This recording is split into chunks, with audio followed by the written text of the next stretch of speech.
Good day everyone, hope you guys are having a blessed and amazing day. For today's video, papakita ko sa inyo ang paggawa ko ng Japanese chicken siomai on stick na napakadali lang at of course napakasarap. Napakadali lang naman ang ating mga ingredients at ipa-flash ko lang sa screen kung ano yung mga ginamit ko. And definitely madali lang naman ito mabili everywhere or sa lahat ng supermarket available naman siya.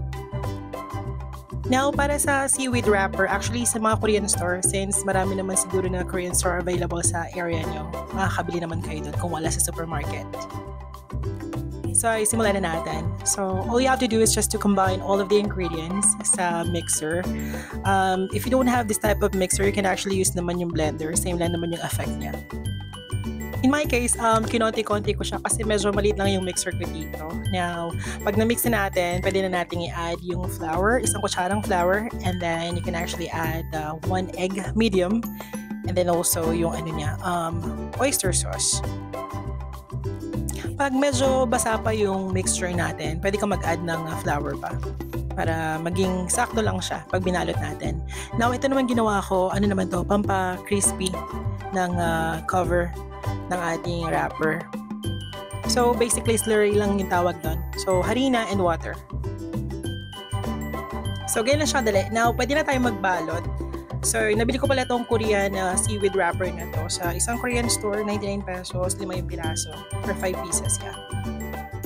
Madali lang actually magbalot eh. Hindi naman kailangan ng professional ka para mabalot mo to. Napakadali lang. So, ayan, isang kutsara lang. Huwag masyadong makapal para madaling iikot. Hindi siya masyadong lumagpas. And sa dulo, lagyan na natin ng konting tubig para ma-close natin. Just like so.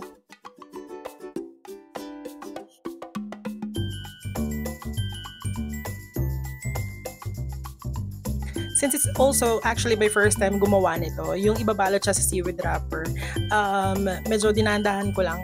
Fast forward ko lang yung video kasi hindi pa talaga ako sanay. So parang testing the water pa lang ikang. So first time ko tinatry ko pa lang. Dry run yun, ganun. Since hindi ko pa siya nagawa talaga sa seaweed wrapper. So ganyan lang siya, napakadali at napakabilis lang gawin. Nung una, medyo nag-doubt ako kung magagawa ko siya and since yung seaweed wrapper hindi ba nagbe-break siya. Actually, yung nabili kong seaweed wrapper hindi naman siya nagbe-break.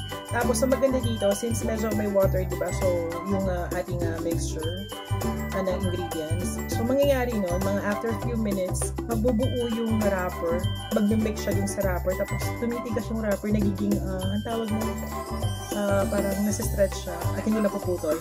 Ang galing nga eh.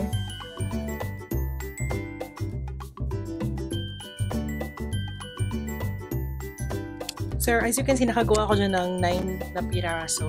10 yata, hindi ko sure, basta mga ganun 9. After nanikat mo lang siya into 4 pieces, small pieces. So, sa isang stick or sa isang haba, 4 na piraso ang nagawa ko. Now, ayan. So, make sure bago mo siya i-fry, mainit yung mantika para hindi siya dumikit. Just like so. So, for those na mahilig sa Japanese siomai or kahit yung regular siomai flavor lang, naku, grabe, ma-addict talaga kayo dito. Sobrang dali. Sa kalahating kilo mo, ang dami mo talaga magagawa.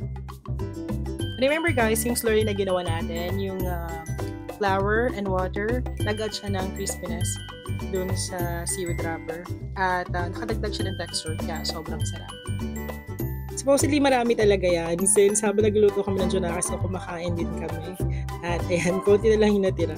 Sarap kasi. Gumanda rin pala ako ng chili oil dyan guys. Papakita ko na lang sa next video ko. Kasi kung paborito yung mga grabe, perfect combination sila. If you know what I mean.